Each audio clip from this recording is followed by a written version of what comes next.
Welcome to tamsguitar.com, and we are going to take a look at a simple G major pentatonic scale.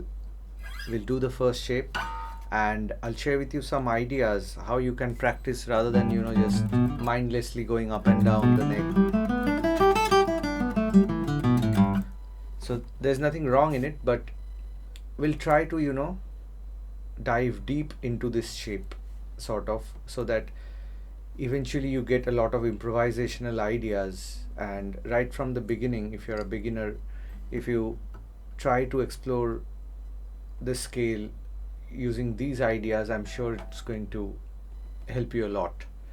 And before I proceed, I would like to request you to visit my Instagram page and also our websites, tamsguitar.com and musiccircle.in. There you can find a lot of downloadable courses. If it helps, you can download those. Anyway, so let's get started. So firstly, what is a pentatonic scale? So in a pentatonic scale, we have got 5 notes. Penta means 5. So our general scales like major, minor scale, those are comprised of 7 notes. So here we have 2 notes less compared to a major scale. So here, what are the notes? Here we have the root, the second, the third, major third, the fifth, the sixth. So these are 5 notes, and we end the scale on the root note. That's quite obvious. And we learn the shape. The fingering is 2, 4, and here you, while learning right from the beginning, if you start thinking of the intervals, it is going to be of great help. So when we are taking the G major scale, you follow the notes on the screen and try to write down if possible, so it'll help you to commit to your memory. So G is the root. The major second interval is basically a whole step apart, which is A, G, A. The major third is B, which is here.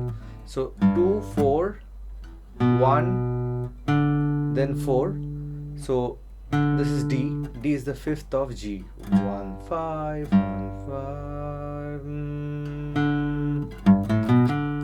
5. Okay, and this is sixth, right? So this is the sixth interval, and while learning this, if you keep track of these intervals, try to listen to these intervals, then it's going to help you a lot, because this is going to parallelly develop your ears. So the parallel ear training is also happening. So I'll give you tips on this as well, with this one shape, how we can sort of target a lot of areas together when we are learning. It saves a lot of time. So and while we are doing this, if you follow the Indian system, it is very kind of scientific, and it's a solfege system basically. The same thing in the Western system also, you have do, re, mi, fa, and in Indian system we call it sa, re, ga, ma, pa, dha, ni, sa. So these syllables, if you can learn, is very simple. There's nothing complex in it. It's going to do you a lot of favor, because if you learn in terms of those, then what happens, you get to know where the intervals are. So re is the major second, so you have to just do sort of an initial consolidation of the things, what is a re, what is a ga. So sa means the root, sa, or do, re. So the re is common, right? See, do, re. So sa, re, ga. Ga means the major third. We call the same ga as minor third as well, but we are not getting into that. Sa, re, ga, pa, dha, sa. And then again, when we start thinking of this, sa, sa, re, ga, pa, dha, sa. Okay, so we figure out where are the seconds. So generally when we are practicing, we don't think that root, root, second, third, fifth, sixth root. We don't do it like that. With the solfege system, it becomes very easy.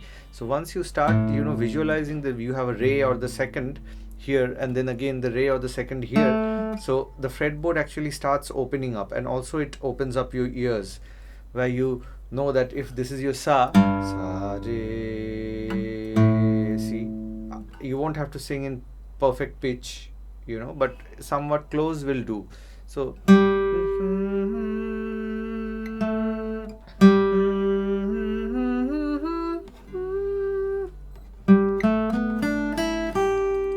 okay, so first you practice this shape. You follow the diagram: 2 4 1 4 1 4. I'm talking about the fingering. Then 1 3 2 4.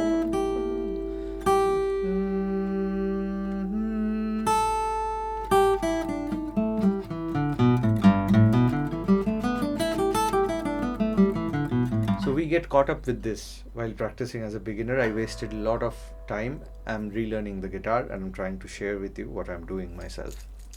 So here now we have to visualize the intervals. So sa re,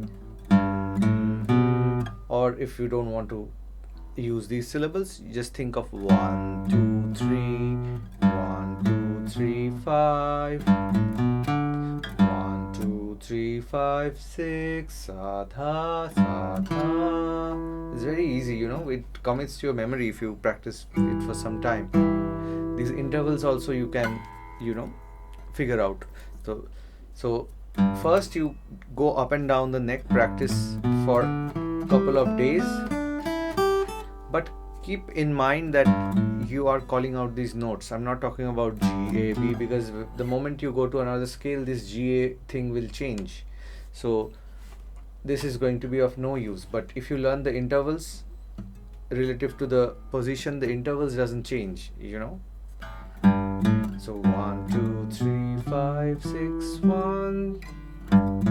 So while doing this, if you can think of the intervals and play, it'll be of great help. So this is step number 1. And step number 2 is, I'll break this shape into different fragments so that it commits to your memory. For example, sa re ga pa, sa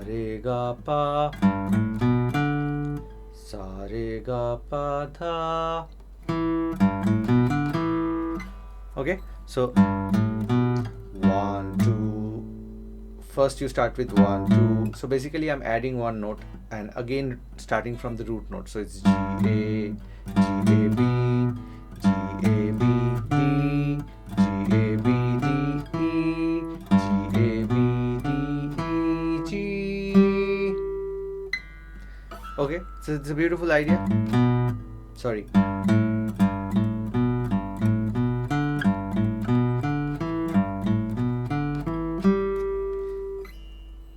So with this help, you can use this in your solos also, right? And similarly, you keep moving ahead. So let me do it.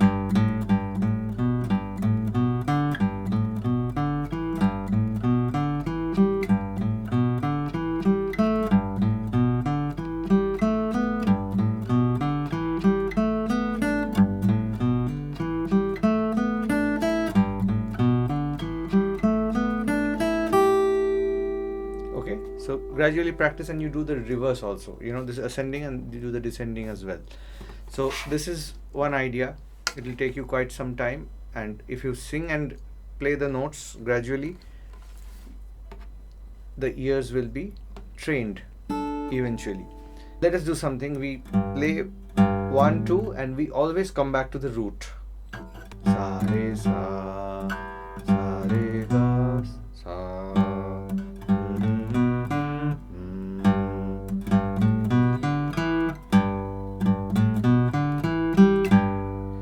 Okay, so do it slowly. If you are unable to do everything at once, don't worry about it. You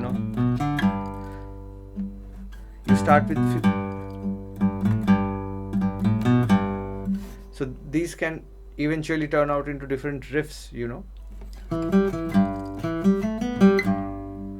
Okay.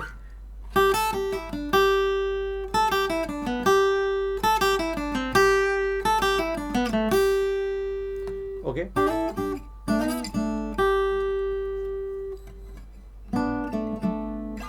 So I think this is a lot of things to practice right here. And before I finish the video, we have to, you know, now connect the dots. We have 135. What does it mean? 135 is a major triad.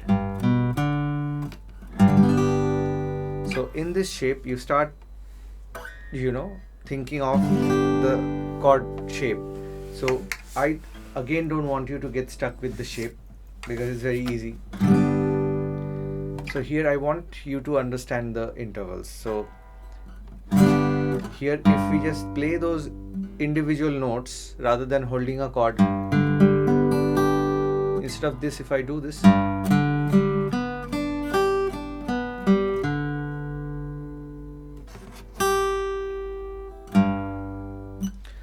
the G, D, G,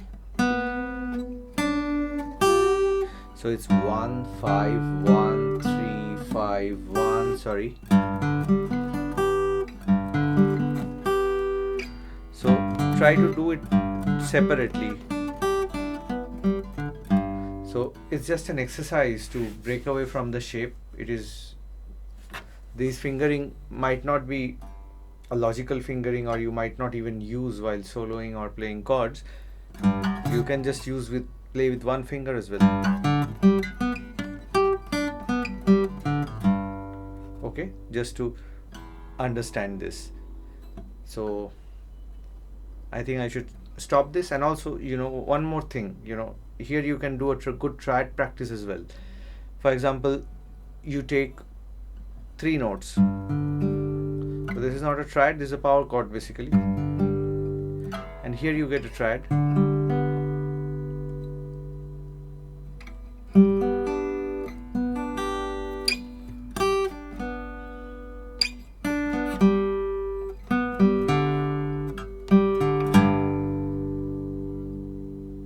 Okay.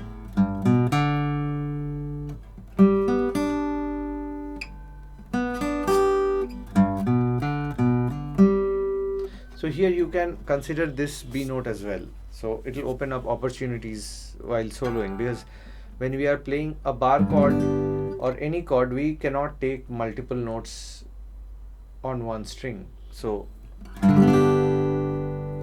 that's why you are just thinking that, you know, in this string we have only the D note of the triad, but the reality is we have a B note here as well, right?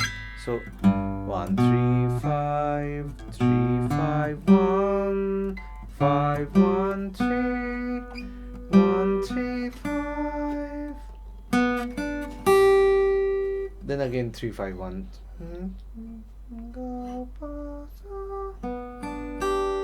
Okay.